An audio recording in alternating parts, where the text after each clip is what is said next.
Hello नमस्ते, स्वागत छ तपाईहरुलाई मेरो सिम्पल कुकिङ च्यानलमा।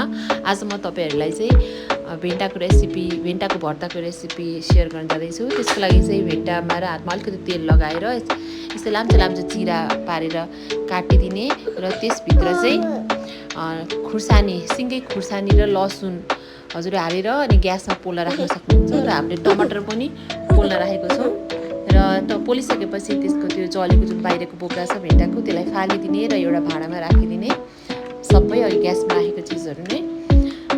त्यसपछि चाहिँ त्यसमा अलि मसिनो काटेर राखेको एउटा ठुलो प्याज पनि त्यसमा एड गरिदिने र त्यसलाई म्यास गर्ने।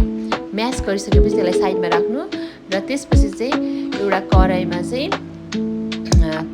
तेल राखेर तेल तातिसकेपछि चाहिँ जीरा फुराउने, आधी चम्चा जीरा फुराउने र त्यसमा चाहिँ लसुन पनि एड गरिदिने र लसुन र जीरा फुरिसकेपछि चाहिँ मसिनो गरेर काटेर राखेको चाहिँ प्याज त्यसमा राखिदिने।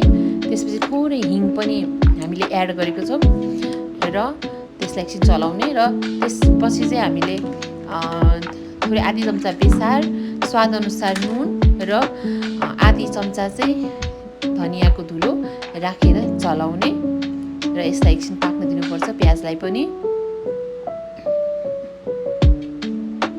त्यसपछि चाहिँ अघि जुन म्यास गरेर राखेको जुन भेन्टा थियो त्यो चाहिँ त्यसलाई चाहिँ फेरि यसमा एड गरिदिने, जुन भेन्टाको मिक्सर थियो त्यसमा एड गरिदिने र त्यसलाई पनि चलाउने र यसरी चलाइराख्ने र एकछिन 2 मिनटसम्म यसलाई चलाइसकेपछि अब हामीले यसलाई ढाकिदिने र सानो आगो गरेर राखिदिने। त्यसपछि चाहिँ मसिनो गरेर धनियाँ काटिने र धनियाँ काटेर चाहिँ अब चाहिँ जुन अघि ढाकेर राखेको जुन यो भेन्टाको भर्ता थियो त्यसको ढक्कन खोलेर चाहिँ अब यो लगभग पाकिसकेको छ। यसमाथि चाहिँ हामीले त्यो धनियाँ चाहिँ गार्निस गरिदिने र भेन्टाको भर्ता चाहिँ अब रेडी भइसकेको छ र यो सर्भ गर्नलाई पनि सर्भ गरेर अब हामी खान्छौँ। सर्भ हुनलाई नै यो रेडी भइसकेको छ। हजुरले यहाँसम्म मेरो च्यानल हेरिदिनु भएकोमा धेरै धेरै धन्यवाद।